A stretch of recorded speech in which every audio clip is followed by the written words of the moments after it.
A household name in Europe but little known in the US, the VW Polo is a staple car in the supermini class and is now on its 6th generation, spanning the last 45 years. But despite its small size, it has a massive history with motorsport successes, unique limited editions, and a sizable cult following. But it wasn't even envisioned by VW or anyone at the VW Group. How's it going, people? Let's go beyond the badge and look at everything you should know about the VW Polo.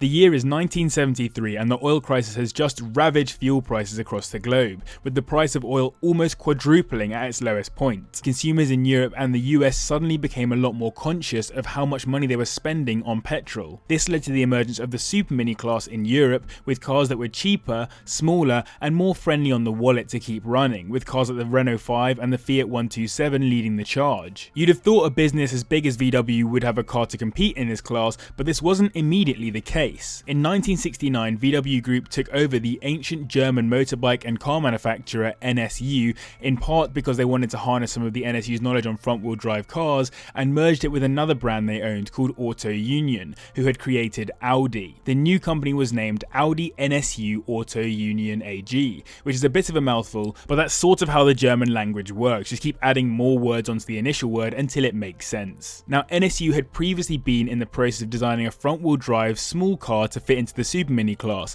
under the title Project K50, which the newly formed Audi NSU Auto Union AG brought forward with help from the Italian designer Gandini from the Bertoni design house, also famous for his work on the Lamborghini Countach, to develop the Audi 50. It was released in 1974, and 6 weeks later VW rebadged the car and lowered the spec slightly, as Audi was obviously their more premium brand, and re-released it as the original VW Polo. Fun fact, many of VW's cars are named after famous winds. So the Golf refers to the Gulf Stream, Jetta refers to the German for jet stream, and the Polo is named after polar winds. A strange convention, but whatever. Better than what they were going to call it, the Mini Golf, after the car that VW had only very recently produced. That would have been a weird choice anyway, as the Golf was made entirely in-house at VW, while the Polo was made completely separately as discussed, so while they relate to each other in terms of badge, there's not much else that made the original generations related. Both the 50 and the Polo had the same basic engine choices, all inline 4s with CCs ranging from 771 to 1272, so nothing to shout home about, but given the oil crisis they landed at the perfect time. They sold like crazy in their first year, with over 150,000 of them going in total. VW Group knew they were onto a winner here, so doubled down their efforts and over the coming years produced over 800,000 Mark I Polos and just 180,000 Audi 50s, which they cancelled in 1978 due to it not garnering the same popularity as the Polo, and Audi wanted to focus on more executive cars anyway. Just before Audi cancelled the 50 though, they handed over their booted version of the car to VW to release as the VW Derby, which was literally just a Mark I Polo with a boot, a saloon Polo if you will, which kinda defeats the point of being a supermini if you ask me, but again, whatever. Now this will all sound very alien to you if you're in the US, and that's because the Mark I Polo was never exported by VW to the US, not even under a different title like the Golf was. VW decided the VW Rabbit, as it was named in the US, would be as small as North Americans could handle, as even in the 70s the US had an appetite for bigger cars, so they thought the Polo would be a bit of a sales flop. And that's still the case today. You won't find a Polo or an Up in the US because they're considered to be too small. But in Europe the Polo thrived as a daily driver for both younger and older people, and a few special editions were released too. When the facelifted Mark I Polo was released in 1980, the car received a GT edition, which stemmed from the successes of the Golf GTI. It had a 60 horsepower engine out of a Derby saloon and sportier trim and interior. Unfortunately for us Brits, it was never sold in the UK, only in mainland Europe, and only came in the same colours as the Golf GTI. There was an even rarer performance Mark I Polo too, the RX, which was only available in Belgium and only 1,000 were made, with even more sporty styling in my opinion, and a go faster stripe along the side. By 1981, VW believed that the Polo had proven itself to be successful in its initial run, and decided it was time for a refresh, which came in the form of the Mark II. This was to be produced for a much longer time than the original, as its lifespan from 1981 through to 1994, with one major facelift Facelift in 1990. When it was first released, it came exclusively in the bread van or hatchback style as it was referred to at the time, with a completely vertical rear end. It kinda looked like a miniature estate car, and it wasn't particularly popular as people generally didn't like the shape. In 1983, VW added a diagonal into the rear window and named it the Coupe, even though it really was also a hatchback, to account for this, and this time around people did seem to like it. The car continued to be produced as a saloon as well, just as the Golf had its saloon equivalent, the Jetta. The Mark II actually came with some major technological advancements for the time, particularly on the Formal E model, which was made to be as fuel efficient as VW could manage. It even had an automatic start-stop system that switched the engine off when the car was in neutral, then back on again when put into gear. The changes made to the Polo in the 80s kept the car competitive in a market that was starting to get pretty fierce, with the Vauxhall Nova or Opel Corsa being a fan favourite amongst families and boy racers alike, as well as other contenders like the Ford Fiesta, Citroën AX, Renault 5, Peugeot 205, Nissan Micra and Fiat Uno, just to name a few. Contrary to the trend of superminis at the time, some of these cars were given 5 or 4-door variants too, which helped them to gain additional interest from a more mature customer base,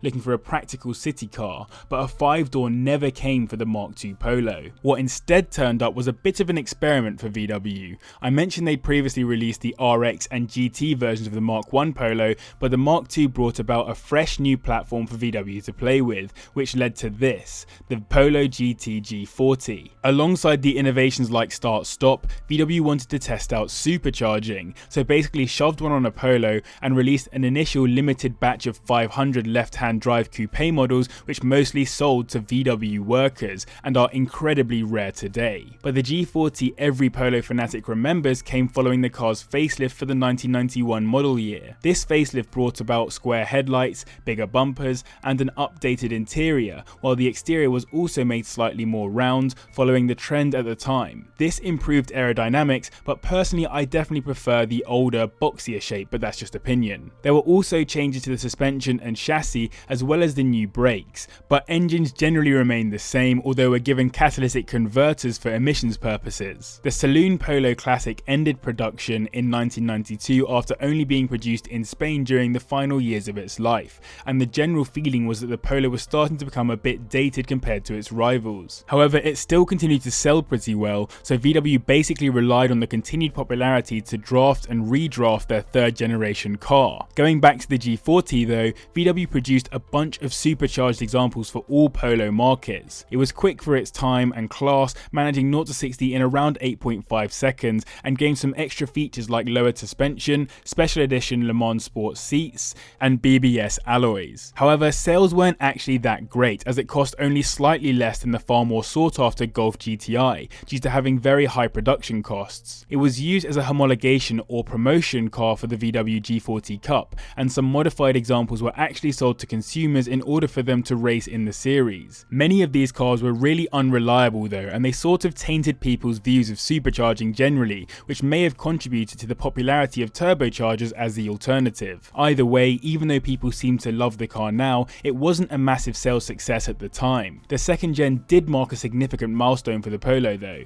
as the 3 millionth model rolled off the production lines in 1991, proving the car was very much cemented in the VW lineup, and the final Mark II came from the Spanish factory in August 1994, making way for the third generation to jump in. That August of 1994, the Mark III was presented in Paris, as well as being launched in the UK at the British Motor Show. It was a completely new car in pretty much every way except for the badge. As I mentioned above, the Mark II was considered to be an outdated example by the end of its run, so the Mark III had to be ahead of its rivals to make up for it. Initially there were no sporty models, just the L, CL, GL and GLX trims available, and the 3 different possible engine options were a 1 litre, a 1.3 litre and a 1.6 litre. These engines were follow-ons from previous Polo engines however, and were noted as being pretty poor, as the 1.3 was replaced by a better 1.4 after a while, and the 1.9 diesel model showed up in 1996. For the first time it had power steering and ABS, but one of the biggest changes was the introduction of a 5-door variant to increase the potential market for the car. It was also reported as being pretty similar to the new Seat Ibiza in many ways, sharing many of the same parts, but the Polo was definitely the more sedate of the two, as it couldn't get the 2-litre Cupra Sport engine into the bay, which the Ibiza did. There were a bunch of other new features to fully update the car too, like an adjustable steering column, rev counter, digital clock, heated and electronically adjustable mirrors,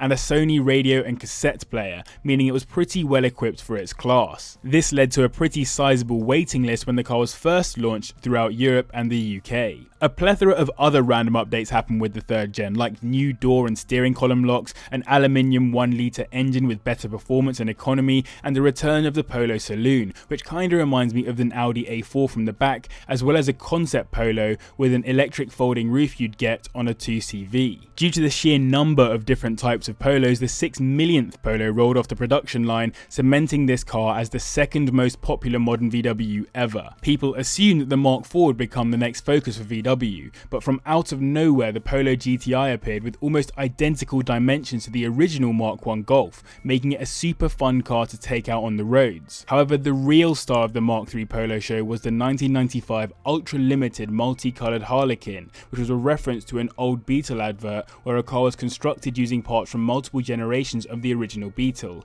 meaning it had loads of different colours. Originally only 1,000 Harlequins were supposed to be made, but reportedly 3,800 of them ended up being produced with their special Joker patterned seats. A facelifted Mark III dropped in time for the car's 25th anniversary and had some basic appearance changes, with 32 different Polo models available by this point. It basically lifted its interior from the Lupo, which was a pretty significant update, but probably the most interesting change happened to the GTI. It got way more power at 125 brake horsepower, as well as some more aggressive body styling and BBS split rim alloys as standard. And while the press were gassed up about this car, the facelifted Polo that won an award was actually the new 1.4 TDI, which was almost universally respected as being a surprising little package. Overall, the Series 3 Polo was a resounding success for VW, despite originally only really being planned as a car to buy VW a bit more time to make a better package in line with the ever-changing supermini category. In October 2001, the Mark IV Polo was unveiled and went on sale throughout Europe.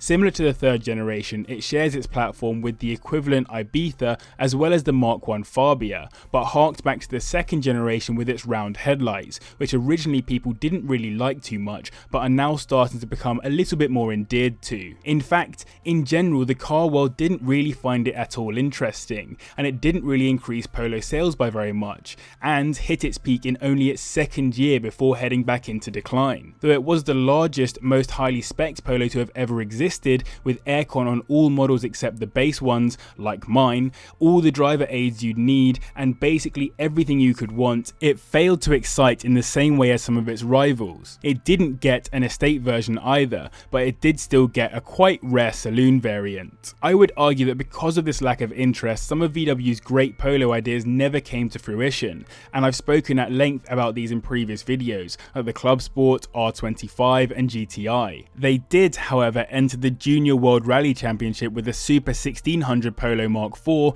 having previously also entered with a Mark III. I've done another video on this car and why it failed, so feel free to check that out too. VW knew they needed to do something about the Mark IV Polo to get people more excited about it, and facelifted it faster than any previous Polo, putting out the newer looking model in 2005. The key differences were the new lights front and rear that better resembled the more up-to-date VWs, the slightly different hatch, front bumper and a few interior changes, but fundamentally they were the same basic car. However, to cement the fact that this new facelift was going to be an interesting car, VW brought back the Polo GTI at the end of 2005 with its heralded 1.8 litre turbocharged engine, putting out around 150 brake horsepower with a major aesthetic resemblance to the Mark V Golf GTI. Despite it being a nice little car, it was actually still less powerful than all its competitors from Vauxhall and even Seat, which all put out around around 180 brake horsepower, so VW created the limited edition Cup model, which is much more highly sought after today. This also sort of celebrated the VW Polo Cup racing series in Germany. One of the coolest Polos in my opinion though was the Dune, which is a crossover SUV style car which came with both the pre and post facelift. It has a more off-roading style look and feel to it, with its own bespoke alloys, a roof rack and a generally more rugged design. Sadly, it never got all-wheel drive, but that would have probably cemented it as an insanely desirable little car. As an owner, on the one hand it's a bit sad that the Mark IV doesn't have that interesting a history, but on the other hand it has proven itself as a generally very reliable car, depending on which engine obviously, but this makes it a great ambassador for VW build quality, and with the car's slogan being small but tough, I can definitely attest to that. This slogan was however used in one of VW's more controversial adverts. I'll link it in the description and let you guys watch it at your own leisure. Though the Mark IV actually continued production in South Africa all the way through to 2017 as the Vivo, the majority of European markets received the Mark V Polo in 2009 at the official end of the Mark IV's run. North America almost got it too, as the US CEO for VW, Stefan Jacobi, announced it would join as the official entry-level car for the brand, but sadly due to people wanting more and more bigger cars, manufacturing space was prioritised for SUVs and the like, and the Polo still didn't get a chance to see the US roads. The car massively modernised the Polo, and though it is larger than the 4th gen, it's also almost 10% lighter. It gained a far better initial reception too, winning the 2010 European Car of the Year awards and increasing global annual sales from 450,000 to 635,000 between 2009 and 2010, and up to 809,000 in 2011. In my opinion, these are one of the biggest Polo jumps in terms of modern feel. When you move from a Mark IV to a Mark V, they are of course very similar in idea, but the Mark V does feel a lot closer to much more recent cars. And by the way, it shares its platform with the Ibiza as well as the Audi A1. Like the Mark IV, the Mark V got a crossover SUV version, the Cross Polo and the GTI, which felt a little bit half-assed by VW with its 1.4 litre twin-charger inline-4 engine, automatic-only gearbox option, and minimal aesthetic differences compared to the standard car. They did rectify this, however, as post-facelift, the GTI got a turbocharged 1.8 with 190 brake horsepower, a manual box, and much more aggressive styling. In fact, it's one of my personal favourite looking modern GTI cars in the correct spec. And if you prefer to go for a pre-facelift car, VW did create a homologation special Polo R WRC with just 2,500 examples, all in left-hand drive with a 2-litre turbocharged engine, putting out around 220 brake horsepower with a 6-speed manual gearbox. It is well worth noting that VW absolutely smashed it in WRC in 2013, becoming Constructors and Drivers' Championship title winners in their debut season with Sébastien Ogier at the wheel. They went on to win again in 2014, 2015 and 2016, which is just an exceptional feat, especially if you know how tough rallying can be, a real testament to both car and driver. That facelift came in 2014 with some small aesthetic changes to the bumpers, but some big changes to the interior, with a touchscreen as standard and a bunch of extra tech features. By this point, we're a long way away from the humble Polo beginnings as a small, simple runaround city car, and instead catering to a society that want their car to do everything and anything for them. And last but not least, we get to the most recent VW Polo, the Mark VI, which was released in 2017 with one slightly controversial twist. It no longer features a 3-door example. To cut costs, VW decided the 5-door was more popular and stuck with that, which makes sense as the vast majority of Polo customers want something as practical and useful as possible, which 3 doors doesn't really represent. A shame though, as a 3-door Polo always looks good and is where the car started. The whole switch to the Mark VI has been about practicality, more cabin space, more boot space, better technology, more capable, efficient engines, more safety. There is of course still the performance GTI model, which was hugely popular on launch and had quite an extensive wait list, with its 2-litre turbocharged engine putting out 197 brake horsepower, mated exclusively to a DSG automatic. It stays true to other GTIs in its tartan seats and red stitching, but if I'm perfectly honest, I think the Mark V is a nicer looking package all around still. Now that the Polo has reached this stage of maturity with over 14 million sold, it will be interesting to see where it goes with the push towards zero emissions.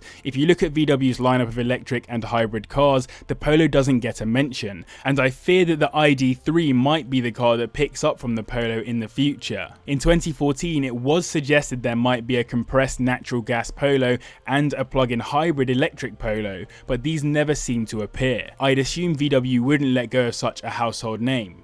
Or would they? I hope you enjoyed this first Beyond the Badge video. I'd love to get your feedback in the comments, and I have some changes I'd like to make anyway in the future to make this more sharp and interesting for you guys watching. Remember to hit the like button if you enjoyed, subscribe and turn on notifications if you're new. A massive thank you to the patrons as always, and to you lot for watching. I'll see you in the next one. Listen.